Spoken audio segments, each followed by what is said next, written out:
أما بعد فإن خير الحديث كتاب الله وخير الهدي هدي محمد صلى الله عليه وسلم وشر الأمور محدثاتها وكل محدثة بدعة وكل بدعة ضلالة وكل ضلالة في النار. قال الله تبارك وتعالى في القرآن المجيد والفرقان الحميد: فأعوذ بالله السميع العليم من الشيطان الرجيم من همزه ونفخه ونفثه. بسم الله الرحمن الرحيم. ومن الناس من يقول آمنا بالله وباليوم الآخر وما هم بمؤمنين يخادعون الله والذين آمنوا وما يخدعون إلا أنفسهم وما يشعرون في قلوبهم مرض فزادهم الله مرضا ولهم عذاب أليم بما كانوا يكذبون. رب اشرح لي صدري ويسر لي أمري واحلل عقدة من لساني يفقهوا قولي. رب زدني علما. ربنا لا علم لنا إلا ما علمتنا إنك أنت العليم الحكيم. معزز سامعین کرام، آج کے خطبہ مسنونہ کے بعد سورہ بقرہ کی 3 آیتوں کی تلاوت میں نے آپ کے سامنے کی ہے۔ آیت نمبر 8، 9 اور 10۔ ان تینوں آیتوں میں اور اس کے آگے تقریباً 1 رکوع تک اللہ تعالیٰ نے منافقین کا ذکر کیا ہے۔ قرآن مجید کی جیسے ہی ہم تلاوت شروع کرتے ہیں تو سورہ بقرہ کی ابتدائی آیتوں میں 3 قسم کے لوگوں کا ذکر کیا گیا ہے۔ پہلے مومنین ہیں، پھر کافر ہیں، پھر منافقین ہیں۔ اور منافقین کا ذکر اللہ تعالیٰ نے تفصیل سے کیا ہے تاکہ ہم اور آپ خوب اچھی طرح سے ان کو معاشرے میں سمجھ سکیں، کیونکہ ان سے اسلام اور مسلمانوں کو بہت زیادہ نقصان پہنچا ہے ہر دور میں۔ تو آئیے آج کے خطبے میں ہم اور آپ یہ سمجھتے ہیں کہ منافق کون ہیں۔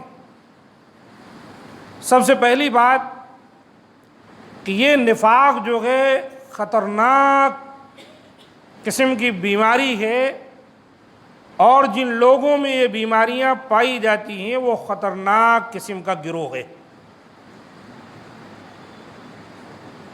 یہ وہ گروہ ہے کہ جو مسلمانوں کے لیے یہود و نصارہ سے بھی زیادہ خطرناک ہے۔ جیسا کہ قرآن میں اللہ تعالیٰ نے فرمایا: وَمِنَ النَّاسِ مَن يَقُولُ آمَنَّا بِاللَّهِ، لوگوں میں بعض ایسے ہیں جو یوں کہتے ہیں کہ ہم اللہ پر ایمان لائے، یوم آخرت پر ایمان لائے، اور اللہ تعالیٰ فرماتا ہے وَمَا هُم بِمُؤْمِنِينَ، وہ ایمان والے نہیں ہیں۔ يُخَادِعُونَ اللَّهَ وَالَّذِينَ آمَنُوا، یہ اپنے اس قول سے کہ ہم اللہ پر یوم آخرت پر ایمان لائے، دراصل وہ اللہ کو اور اہل ایمان کو دھوکہ دیتے ہیں۔ وَمَا يَخْدَعُونَ إِلَّا أَنفُسَهُمْ وَمَا يَشْعُرُونَ، حالانکہ بات یہ ہے کہ وہ اپنے آپ کو دھوکہ دیتے ہیں لیکن ان کو شعور نہیں ہے، لا علم ہے وہ۔ اللہ تعالیٰ فرماتا ہے فی قلوبہم مرض، ان کے دلوں میں بیماری ہے۔ فزادہم اللہ مرضا، وہ اپنی اصلاح تو کرنے والے ہیں نہیں، وہ اپنی بیماری کا علاج اور شفا تو چاہتے نہیں، تو اللہ تعالیٰ نے ان کے مرض کو مزید بڑھا دیا۔ وَلَهُمْ عَذَابٌ عَلِيمٌ بِمَا كَانُوا يَكْذِبُونَ، یہ اللہ اور رسول کی یوم آخرت کی جو تقزیم میں وہ لگے ہیں نا، اس کی وجہ سے قیامت کے دن ان کو دردناک عذاب ملنے والا ہے۔ تو یہ وہ منافق کی پہچان ہے جو اللہ تعالیٰ نے ہم کو اور آپ کو بتائی۔ اس گروہ کے متعلق کچھ ذکر کرنے سے قبل ہم مناسب سمجھتے ہیں کہ آپ کو یہ بتلائیں کہ نفاق کسے کہتے ہیں، یہ نفاق کیا چیز ہے اور اس کی کتنی قسمیں۔ نفاق عربی زبان میں نافقہ کا مصدر ہے، کہا جاتا ہے نافقہ ینافق نفاقا و منافقتا، جس کا معنی ہے چھپانا۔ کہتے ہیں کہ کسی حقیقت اور سچی بات پر پردہ ڈال دینا، اور منافق کو منافق اسی لیے کہتے ہیں کہ وہ اپنی حقیقت پر پردہ ڈالنے کی کوشش کرتا ہے۔ اور نفاق نافقہ سے ماخوذ ہے، جو یربوع یعنی ایک قسم کے جنگلی چوہے کے بل سے نکلنے کے راستے کو کہتے ہیں، کیونکہ بل میں داخل ہونے کے لیے اس کا راستہ الگ ہوتا ہے اور خطرے کے وقت اس سے نکلنے کا راستہ دوسرا ہوتا ہے، اور وہ نکلنے کے راستے پر پردہ ڈالے رکھتا ہے جس کا باہر سے کسی کو پتہ نہیں چلتا۔ جب اسے بل کے ایک سوراخ سے تلاش کیا جاتا ہے تو وہ دوسرے خفیہ سوراخ سے بھاگ نکلتا ہے۔ اسے نفاق اسی لیے کہا جاتا ہے کہ منافق اسلام میں ایک راستے سے داخل ہوتا ہے اور دوسرے راستے سے نکلنے کا راستہ بنا کے رکھتا ہے۔ یہ بھی کہا گیا ہے کہ نفاق نفقن سے مشتق ہے، جس کا معنی ہے سرنگ یا وہ سوراخ جس میں چھپنے والا چھپ جاتا ہے۔ تمام باتیں جو آپ کے سامنے بیان کی گئی، جس کا خلاصہ کیا نکلا کہ اپنی حقیقت کو چھپانا اور سامنے والے کو دھوکہ دے دینا، اسی کا نام کیا ہے؟ نفاق ہے۔ اور شرعی اصطلاح میں نفاق کا معنی ہے اسلام کو ظاہر کرنا اور کفر کو دل میں چھپانا، یا خیر کو ظاہر کرنا اور شر کو چھپانا۔ اور چونکہ منافق اسلام کو ظاہر کرتا اور کفر کو دل میں چھپاتا ہے، اس لیے اللہ تعالیٰ نے ان کے متعلق فرمایا ان المنافقین هم الفاسقون، بے شک منافق ہی فاسق لوگ ہیں۔ فاسقوں سے مراد وہ لوگ ہیں جو دائرہ شریعت سے خارج ہیں۔ اور نفاق کی دو قسمیں ہیں، ایک ہے اعتقادی نفاق اور دوسرا ہے جس کو چھوٹا نفاق کہا جاتا ہے، عملی نفاق اس کو کہہ سکتے ہیں۔ تو آئیے سب سے پہلے دیکھتے ہیں کہ اعتقادی نفاق کیا ہے۔ اعتقادی نفاق جس کو نفاق اکبر بھی کہتے ہیں، اس میں ایک منافق اپنے آپ کو مسلمان ظاہر کرتا ہے لیکن اپنے اندر کفر چھپائے رکھتا ہے۔ اس قسم نفاق سے آدمی مکمل طور پر دین سے خارج ہو جاتا ہے۔ اگر اس قسم کا نفاق کسی کے دل میں آ جائے کہ اسلام کا اظہار تو کر رہا ہے لیکن دل میں کفر چھپائے رکھا ہے، تو پھر یہ اسلام سے نکل جاتا ہے اور جہنم کے سب سے نچلے طبقے میں پہنچ جاتا ہے۔ اللہ تعالی ہم تمام کو محفوظ رکھے۔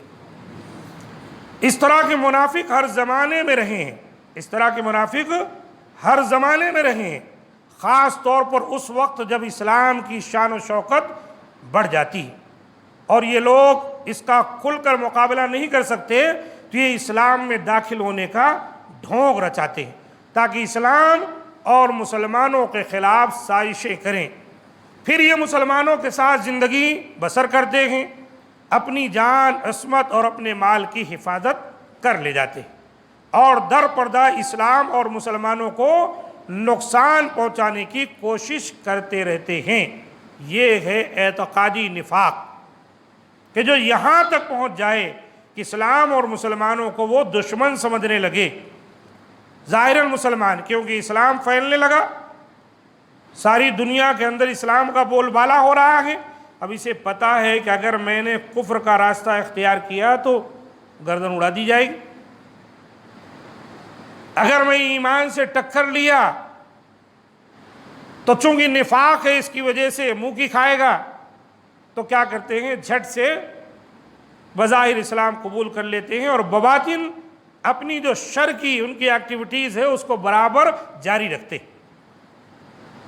یہ اعتقادی نفاق ہے۔ اگر یہ کسی کے اندر پیدا ہو جائے تو پھر وہ اسلام سے نکل گیا، مسلمان ہی باقی نہیں رہ گیا۔ اعتقادی نفاق کی کچھ اور صورتیں بھی ہیں، مثلا رسول اللہ صلی اللہ علیہ وسلم کو جھٹلانا یا آپ صلی اللہ علیہ وسلم کی لائی ہوئی شریعت کے بعض حصے کو جھٹلانا۔ نمبر 2، رسول اللہ صلی اللہ علیہ وسلم سے دلی دشمنی رکھنا یا آپ صلی اللہ علیہ وسلم کی لائی ہوئی شریعت کے بعض حصے سے بغض رکھنا۔ نمبر 3، امت مسلمہ کے زوال پر خوش ہونا، یا اس کے برعکس جب دین اسلام کو دیگر ادیان پر غلبہ حاصل ہو اور مسلمان کافروں پر فتح حاصل کریں تو اس پر رنج و الم میں مبتلا ہونا۔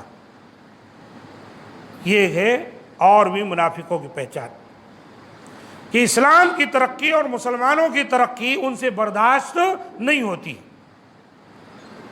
اور دوسری قسم ہے نفاق کی، جس کو کہتے ہیں عملی نفاق۔ اعتقاد کا تعلق دل سے تھا، ایمان سے تھا، عقیدے سے تھا، اب عملی نفاق، عمل میں نفاق پایا جاتا ہے، جس کو نفاق اصغر بھی کہتے ہیں۔ اس سے مراد ہے دل میں ایمان باقی رکھنا، لیکن اس کے ساتھ ساتھ منافقوں کے اعمال میں سے کسی عمل کا ارتکاب کرنا، یا ان کی صفات میں سے کسی صفت کو اختیار کرنا، مثلا بات میں جھوٹ بولنا، وعدہ خلافی کرنا، امانت میں خیانت کرنا وغیرہ۔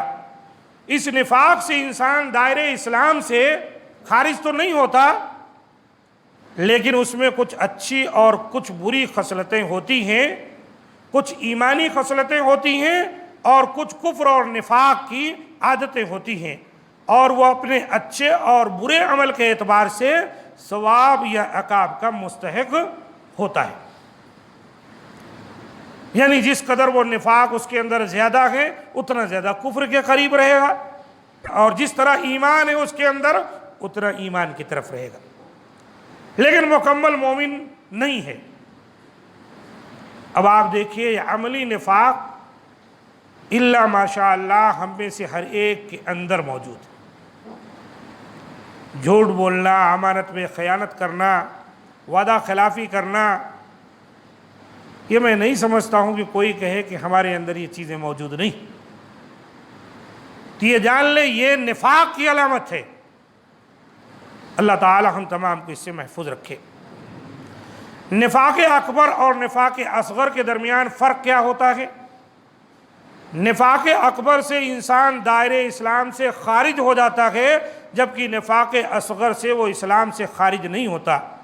نفاق اکبر ایک سچے مومن سے صادر نہیں ہو سکتا، جبکہ نفاق اصغر کا مومن سے صادر ہونا بھی ممکن ہے۔ نمبر 3، نفاق اکبر کا مرتکب اگر اسی حالت میں مر جائے تو ہمیشہ کے لیے جہنمی ہے، جبکہ نفاق اصغر کا مرتکب اگر بغیر توبہ کے مر جائے تو قیامت کے روز اس کے بارے میں اللہ تعالیٰ جیسے چاہے گا فیصلہ فرمائے گا۔ ہو سکتا ہے کہ اسے عقیدے توحید کے بنا پر اپنے فضل و کرم سے معاف کر کے جنت میں داخل کر دے، اور ہو سکتا ہے کہ اسے پہلے جہنم میں داخل کر کے اس کو اس کے گناہوں کی سزا دے، پھر اسے جنت میں داخل کرے۔ یہی طریقہ ہے، اللہ کی مرضی ہے، جس کو اللہ تعالیٰ معاف کرنا چاہے معاف کر دے، اگر شرک نہیں کیا ہے تو۔ اور معاف کرنے کا 2 طریقہ ہے کہ جہنم میں ڈالے بغیر اللہ تعالیٰ اس کو جنت میں ڈال دے معاف کر کے، اور یہ کہ اس کو سزا جہنم میں مل جائے اور اس کے بعد اللہ تعالیٰ اس کو جنت میں پہنچا دے۔ تو یہ چیز جو ہے عملی نفاق کی وجہ سے ہے۔ جہاں تک اعتقادی نفاق ہے وہ تو انسان کو بالکل برباد کر دیتا ہے۔ اللہ تعالی ہم تمام کو محفوظ رکھے۔ ہماری صفوں میں، ہمارے درمیان، ہمارے معاشرے میں ایسے لوگ بھی پائے جاتے ہیں جن کے اندر یہ اعتقادی نفاق، یہ بیماری نفاق کی موجود ہوتی، جن کو شریعت پسند نہیں ہے۔ شریعت پر عمل کرنے والے ان کو بالکل دقیانوس نظر آتے ہیں، پرانے زمانے کے لوگ ہیں، یہ موجودہ زمانے کے قدم سے قدم اور کندھے سے کندھا ملا کر نہیں چلنے والے ہیں، اس طرح کی باتیں وہ کہتے ہیں۔ پھر یہ کہ یہ قرآن مجید ہمیشہ کے لیے مقابلہ کیسے کر سکتی ہے، اور جو سچے پکے مسلمان ہیں ان کو وہ فرسودہ خیال کرتے، پرانے لوگ ہیں، ان کا ذہن صحیح نہیں ہے۔ آج کے دور میں، آج کے ماحول سے ہم کو چلنا چاہیے شانہ بشانہ۔ یہ سب کیا ہے؟ یہ اعتقادی نفاق ہے جو انسان کو اسلام سے نکال کر باہر کر دیتا ہے۔ اور اسی پر اگر مر جائے تو جہنم میں جا پہنچے گا۔ تو عزیز ساتھیوں، بات یہ چل رہی تھی کہ نفاق جو ہے یہ کس طرح کا خطرناک مرض ہے، اندازہ لگا لیجیے۔ جو لوگ اس مرض میں مبتلا ہوتے ہیں اللہ تعالیٰ ان کے مرض میں اور اضافہ کر دیتا ہے، جیسے کہ پہلے ہی میں نے بتایا کہ فی قلوبہم مرض فزادہم اللہ مرضا، اور یہی وجہ ہے کہ صحابہ کرام نفاق سے بہت زیادہ ڈرتے تھے۔ صحابہ کا جو مقام ہے اس کو ہم اور آپ خوب اچھی طرح جانتے ہیں کہ قرآن مجید میں اللہ تعالیٰ نے ان کو رضی اللہ عنہم ورضوا عنہ کا سرٹیفکیٹ دے دیا کہ اللہ ان سے راضی وہ اللہ سے راضی۔ کتنے تو ایسے ہیں کہ آپ صلی اللہ علیہ وآلہ وسلم نے ان کو دنیا میں ہی جنت کی بشارت دے دی، لیکن اس کے باوجود آپ دیکھیے ابن ابی ملیکہ کہتے ہیں ادرکت 30 من اصحاب النبی صلی اللہ علیہ وسلم کلہم یخاف النفاق علی نفسہ، کہتے ہیں میں نے 30 صحابہ کرام سے ملاقات کی ہے، 30 صحابہ کرام کو میں نے پایا ہے کلہم یخاف النفاق، وہ سب کے سب نفاق سے ڈرتے تھے علی نفسہ، کہ کہیں میرے اندر منافقت نہ ہو۔ یہ حدیث صحیح بخاری کی ہے، اور ان میں حضرت عمر بن خطاب رضی اللہ تعالی عنہ، جن کے تعلق سے نبی صلی اللہ علیہ وسلم نے فرما دیا کہ عشرہ مبشرہ میں سے ہیں، یعنی یہ جنت میں جائیں گے، لیکن نفاق کا خطرہ ان کو بھی پریشان کرتا تھا۔ عمر بن خطاب جناب حذیفہ بن یمان رضی اللہ تعالیٰ عنہ سے پوچھا کرتے تھے کہ کیا رسول اکرم صلی اللہ علیہ وسلم نے میرا نام منافقوں میں لیا تھا؟ دراصل ایک وقت کیا تھا کہ اللہ کے رسول نے بعض منافقوں کا ذکر حذیفہ بن یمان سے کر دیا تھا، تو عمر فاروق رضی اللہ تعالیٰ عنہ کہ جس راستے سے گزرتے تھے نا وہ راستہ چھوڑ کر شیطان بھاگ جاتا تھا، اتنا قوی تھے ایمان میں، مضبوط تھے، لیکن حذیفہ بن یمان سے پوچھتے تھے کہ سچ سچ بتاؤ اللہ کے رسول نے میرا نام تو تم کو نہیں بتایا تھا منافقوں میں؟ اللہ اکبر۔ اب آپ اندازہ لگائیے کہ جب عمر فاروق جیسا جلیل القدر صحابی، خلیفہ ثانی، عشرہ مبشرہ میں سے ایک، اپنے تعلق سے منافقت اور نفاق کا خدشہ محسوس کرتا تھا، تو ہم اور آپ پھر کیا سمجھتے؟ ہم کو تو ہمیشہ جائزہ لیتے رہنا چاہیے۔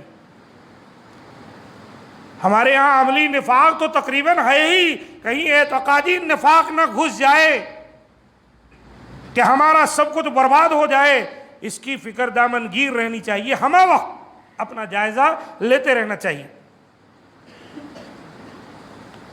اللہ تعالیٰ نے قرآن مجید میں منافقوں کا پردہ فاش کیا، ان کے بھیدوں کو تشتزبام کیا، اور اپنے بندوں کو ان کے متعلق آگاہ کر دیا تاکہ بندے خوب اچھی طرح سے سمجھ جائیں۔ قرآن مجید کے اندر باقاعدہ ایک سورہ ہے جس کا نام ہی سورۃ المنافقون ہے، اس میں اللہ تعالیٰ نے خوب اچھی طرح سے منافقوں کی پہچان مسلمانوں کو کرائی ہے کہ دیکھ لو یہ ہیں، اور قرآن مجید میں بہت سے مقامات پر اللہ تعالیٰ نے اس کا ذکر کیا ہے۔ سورہ منافقون میں اللہ تعالیٰ نے فرمایا ہم العدو فاحذرہم، اے مسلمانوں، اے نبی سے خطاب ہے، یہ دشمن ہیں، دشمن، ان سے بچ کے رہو، ان کی چکنی چپڑی باتوں میں اور ملمہ سازی پر مت آؤ، ورنہ یہ تمہارے ایمان کو لوٹ لیں گے، کفر کی طرف تمہیں پہنچا دیں گے۔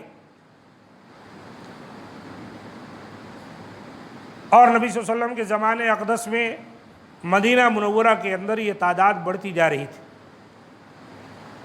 ایک مرتبہ تو ایسا ہوا انہوں نے باقاعدہ ایک مسجد بنا لی اپنی انہی برے اعمال کو انجام دینے کے لیے، مسجد ضرار نام ہے، اور اللہ کے رسول کے پاس پیغام پہنچایا کہ آپ آ کر یہاں نماز پڑھ دیجئے۔ تاکہ ہم اس کے اندر نبات پڑیں۔ اور مقصد کیا تھا؟ مقصد تو شر انگیزی کرنا اور وہاں بیٹھ کر اسلام اور مسلمانوں کے خلاف سازشیں کرنا۔ مسجد کا نام انہوں نے دیا تھا۔ اللہ کے رسول ایک سفر پر جانے والے تھے، کہا سفر سے واپس آ کر میں آؤں گا۔ ابھی آپ واپسی پر آ ہی رہے تھے کہ اللہ تعالیٰ نے وحی کے ذریعے بتا دیا کہ وہ مسجد جو ہے منافقیوں کی ہے اور شر انگیزیاں کرنا چاہتے۔